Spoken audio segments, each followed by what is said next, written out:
Hello everyone, today we'll be talking about the seventh game of the World Chess Championship, which was played between Ding Liren and Nepomniachtchi.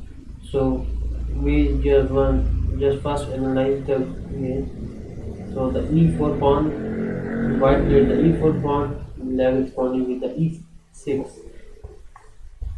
So the in game 7 it was a London system, and today in this game the French defense, which were missing for a long time in the World Chess Championship matches.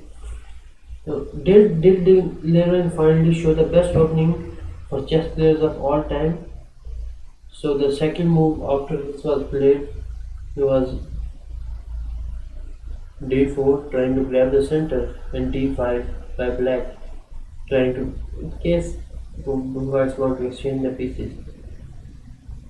Knight to d2.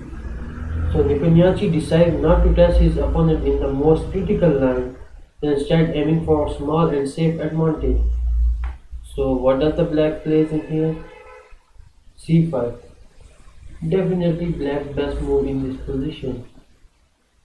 And then the next move which now black played in order so the both of these players now can deflank their pawns each other's pawn. So the next move was knight to f3 by white and c takes d4. Fifth move was knight to d4 and knight to f6.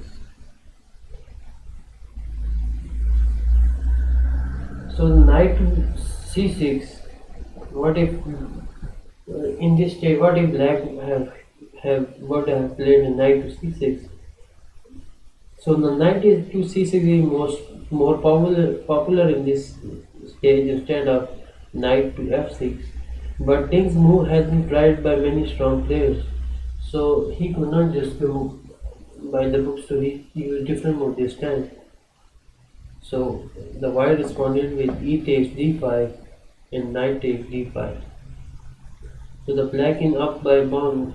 Black is up by 1 point, 1 pawn, and another knight to f3, and rook to e, bishop to e7.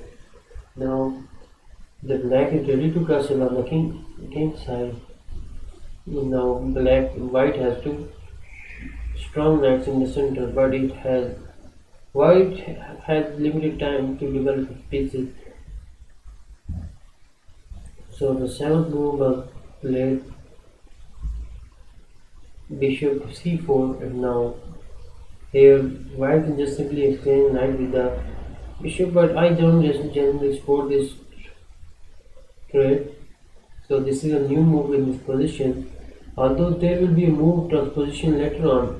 In any case, the position becomes unfamiliar very soon. Sometime after trend is this match.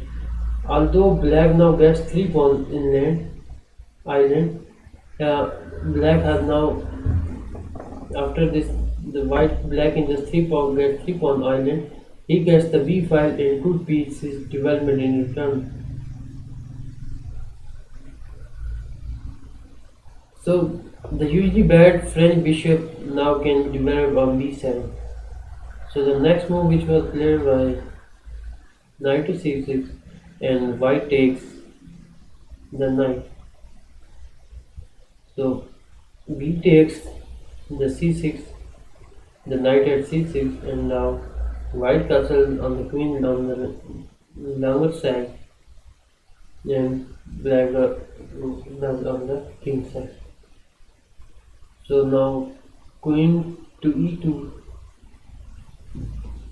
bishop to d7, bishop to d3, and here bishop to d3. This is sensible move preparing a typical queen and bishop battery in a novelty. So I think this is a good move here. Now you can just simply control the diagonals, and if black can just somehow get his queen to e4, then they can attack on h7 pawn and win the game. So the next move which was played by queen to c7, queen to e4. This is the idea. So what is the idea behind queen to e4? This is the idea black has to either allow the queen to h4, black can just simply in few next move just simply go here, or give the h square to the bishop, h6 square to the bishop. So let's see how the game went. Knight to f6, trying to get control of this square in this pawn. g6. Now the threat remains the same. We have a the threat to checkmate is imminent. So c5 was played. It's a delayed move and it has opened the bishop on the diagonal.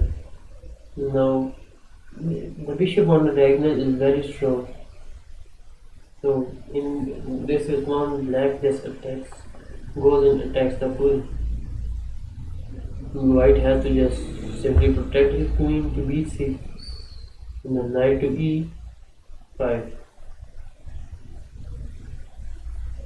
The idea behind knight to e5 first was to force the queen and the rook, but now the knight at c6, f6 is also protecting its square, so you cannot just simply attack and try to force, so you will have to go for some other move.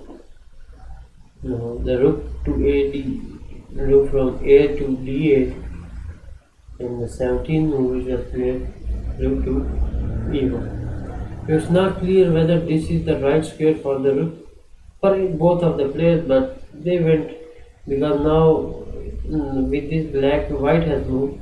Now if the queen comes, then he can just simply get these two pawns easily, and black has the control on the left side.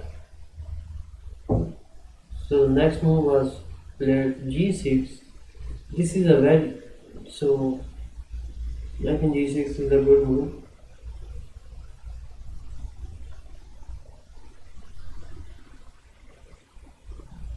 Here g6 was played. So let's just say what if a3 was played. a6. Here black could have just moved a6. So bishop to a6. Then what if black had moved bishop to a6? Then we can just simply exchange the rooks.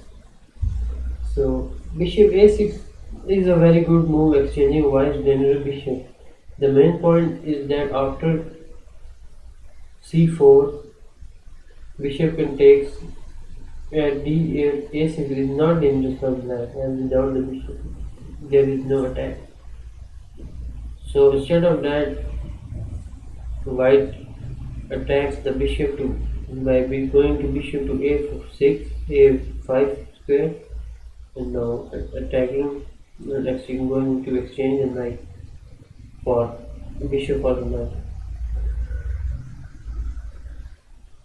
So this does not look very impressive due to the black next move, and black just simply attacks the queen. This is one of the best moves, forced and good move. The f pawn naturally cannot move due to the problem with the king on the diagonal, so the queen has to move. So the queen goes to queen to h3, and now black in few moves can grab the queen. So queen to h6 is not as generous here as it looks. A possible variation, if the reader does not mind its obvious computer nature, in knight to g4. So the next move which was played by queen to c7. Now black has to move. In the next move, white we can just simply is trying to threaten this, and he can just simply bring his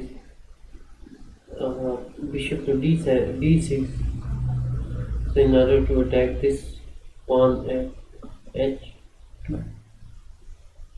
So the queen returned to protect the bishop on e7. Raising the knight, it also prepared the c5 and c4 at once. So in response, b3 was played. It's a it's a good move. Nepomniachtchi avoids c5, c4. The position is extremely complex and there are many possibilities for both sides on each move. So the Nepomniachtchi just, I think that makes you a grandmaster, of which you see the one move ahead. And another brilliant move by black is knight to h5 and f4. So the white player the brilliant move f4, a double-edged move typical of Nepomniachtchi dynamic style. So bishop to d6, and this move is based on some very accurate calculations. So now pawn to c3, knight takes f4, and now you can just simply take with the bishop. And if you take with the bishop, black can just simply attack in the next move and take the knight and just attack the bishop. You attack your rook. So bishop to f4. Now this is a good move. I support it. And rook takes, and the rook is exchanged. So bishop takes at e5, and now you have to move your rook. Black has excellent compensation for the exchange of pawn, active bishops and movable pawns on the king's side. Rook to h4. Now the threat for to black again, and rook to d8. Now black is in the next move is also going to capture this bishop and attack the queen. h5, it's trying to exchange the bishop. Bishop takes, and you take back. Now you have a double battery on e5, and now you can just simply take the bishop. Now black protects h4. Even other moves are possible, such as rook to e2. The 9 move was I think important move. Then the queen d6 and h5. h5, I think black has a comfortable position with adequate compensation for the exchange. This position is slightly better, but for now on the main character of the game will be club and not the pieces. And this game, you know, the Ding Liren lost this game because of the time. g3, and now rook is under attack. You take back. c4, and now you play h4, take the pawn. So now you take the pawn.